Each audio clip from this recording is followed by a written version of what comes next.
Hi people, we've got some news.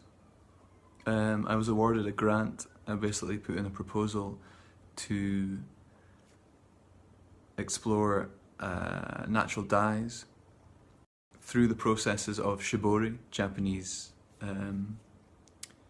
dyeing technique, ancient, and batik, which is a wax-resist dyeing technique from Indonesia. So that's what I'll be doing, looking at how you can find pigment in the garden, weeds and all that sort of stuff. And also, working with traditional natural dyes, such as indigo, which is in most denim, and can actually produce a green colour as well. Interesting. So 1.5 days out of 7. Hey guys, it's the weekly update on the dyeing project. Not that kind of dyeing. Although, we're all gonna have to face it at some point. But let's talk about fabrics. I researched and got some organic cotton. Mid-weight material, slightly heavier than shirting material. Natural, untreated, and this is in the white. So that's perfect for adding colour. I mean, obviously the natural is going to bring out a slightly warmer result. There could be some dyes where I want the colour to be very cold. Difficult to do that when there's like a warm base. So that's why I thought the white would be of use as well. On top of that, we got this infamous jacket, which is Deadstock UK workwear cotton twill. Very durable, thick. I got a job lot of these type of jackets.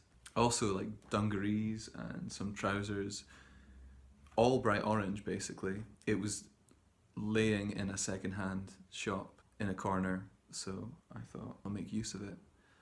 So what we have here is organic cotton and second-hand Deadstock garments, which I will either just straight up dye, or if I can't really see a future for them as garments, I'll chop them up and still use the fabric. So there we go.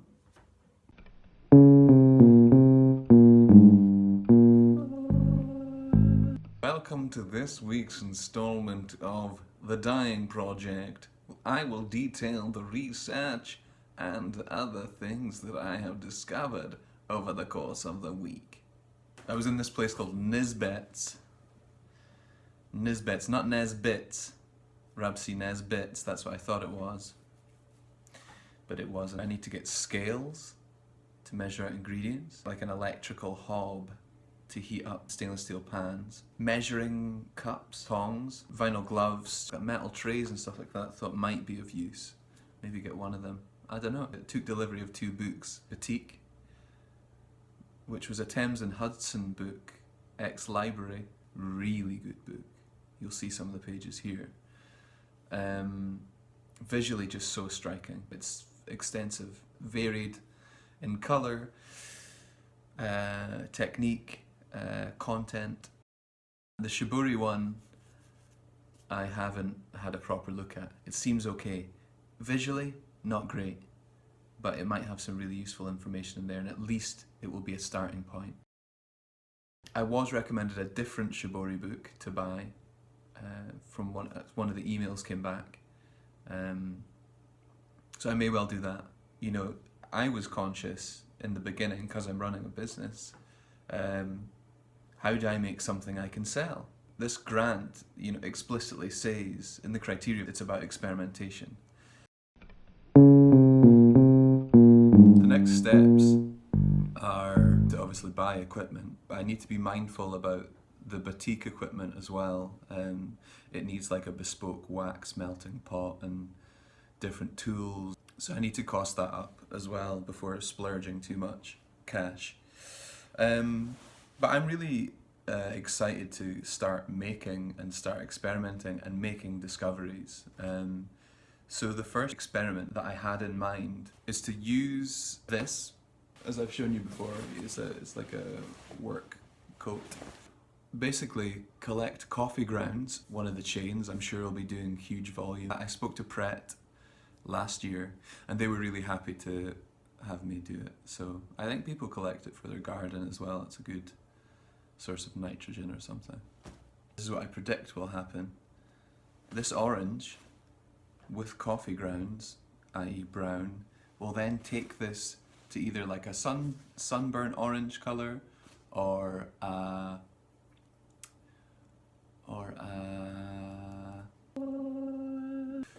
maybe like a terracotta type colour. Just thinking now, you know, within that dye bath, I could cut off some shreds of the fabrics that you saw that I purchased last week. Maybe I could do some shibori technique on them, bunch them up, put them in with this and see what happens. I mean, yeah, the likelihood is that they will just come out like a kind of brown colour. But then that's still me trialling the process of bunching and possibly sewing into it as well, which is another thing. Yeah, these two are fairly direct outcomes, and I think that'll just get the ball rolling, because it really is, as I say, it's a question of making, assessing, you know, reviewing, re-articulating all the ings. So yeah, there you go, that's exciting.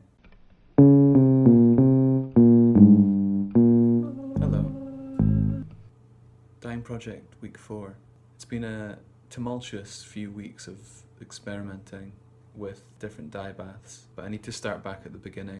Experiment 1, I took receipt of most of the equipment, and I've been learning a lot from friends because the Shibori book detailed the fact that in tandem with the development of Shibori in Japan, there were similar techniques within other Asian countries and in West Africa. So there are some examples within the book from Ghana, Nigeria, Sierra Leone maybe, Senegal. And I told my friend Anthony about this because I was excited about it and I wanted to understand it from his perspective. And I found out that much like the Scottish clans having their own tartans, he said it can be a similar thing in Nigeria where a family will have their own pattern that they will wear at formal events.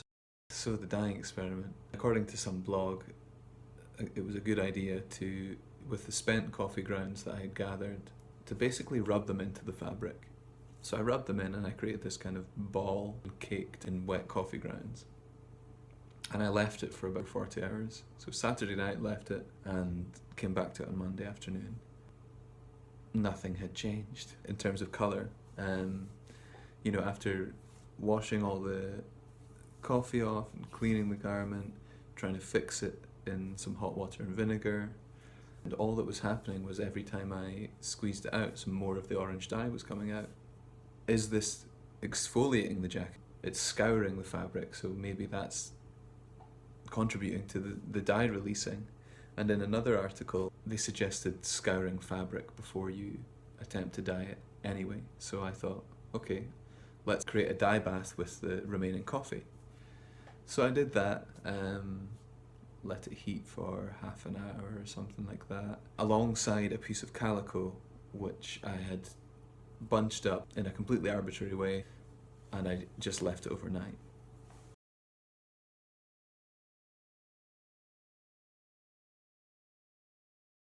Now the calico changed colour marginally from a natural raw cotton colour to something slightly darker, not too noticeable. But what it did do is it took on some of the orange dye, the synthetic orange dye from the jacket, which was leaking out, because it's kind of like a vivid peach colour. I don't really know about the combination of natural and synthetic dyes. My hunch is that I need a proper mordant.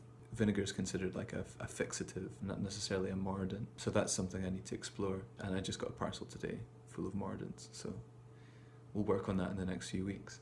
Yeah, obviously this jacket was just super saturated in the beginning. If a garment is already extremely saturated, is it really going to have the ability to take on a significant amount of another colour? Who knows? Ultimately, I'm happy with the result. It maybe didn't really take on any of the pigment from the coffee, but it's physically softer, visually softer. See how the oranges come out and dyed the white label there. Also dyed the harpoon label there, a little bit peachy. I can see the points, like there, you know, where I've kind of, that's me rubbing in the coffee grounds, basically. In terms of a jacket treatment, I'm happy. This is the piece of calico that I used and folded up, so you can see some kind of like nice patterning going on there, but really not very much darker.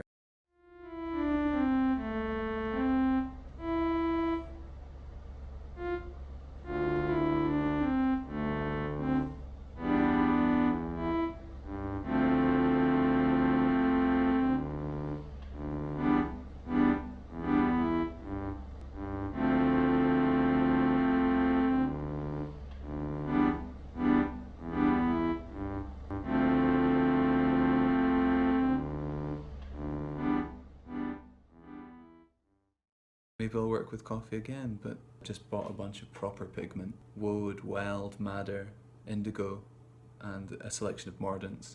I believe this will produce more vivid results.